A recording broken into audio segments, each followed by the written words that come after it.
का एक व्यापारी कुछ घोड़ों को लेकर अरब देश से आया और शहंशाह अकबर से मिला। बादशाह को घोड़े पसंद आ गए और उन्होंने सारे घोड़े खरीद लिए और सौदागर से कहा, तुम हमारे लिए और अरबी घोड़े लाओ। तुम हमारे लिए और अरबी घोड़े लाओ।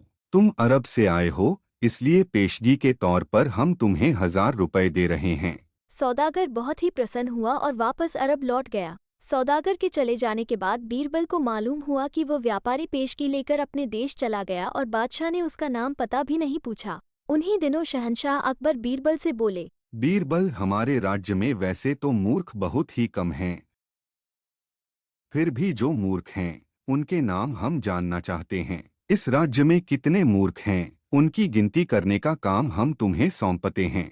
बीरबल ने कहा, हुजूर, आपका हुक्म सिर आंखों पर। बीरबल इतना कहकर मुंह की गिनती करने के लिए निकल गए। 2 दिन के बाद बीरबल दरबार में आए और मूर्खों की एक सूची बादशाह को दी। उस सूची में बादशाह सबसे ऊपर अपना नाम देखकर भड़क उठे और बीरबल से इसका कारण पूछा। बीरबल सिर झुकाकर बोले, जहां पनाह, अरब देश से जो व्यापारी आया था, आपने उसका नाम पता पूछे बिना ही उसे 1000 रुपए पेशगी में दे दिए। यदि वो व्यापारी घोड़े नहीं लाया तो आप उसका क्या बिगाड़ लेंगे? आप तो उसका नाम पता नहीं जानते। क्या यह माँ?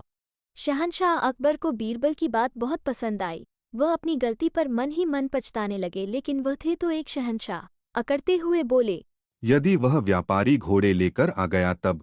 बीरबल ने जवाब में कहा, जहां पनाह, फिर मैं आपके नाम के स्थान पर उस व्यापारी का नाम लिख दूंगा। डॉट। शहंशाह अकबर यह सुनकर अचानक ही हंस पड़े। हाजिर जवाब बीरबल भला गलत कैसे हो सकते थे। Thanks for watching.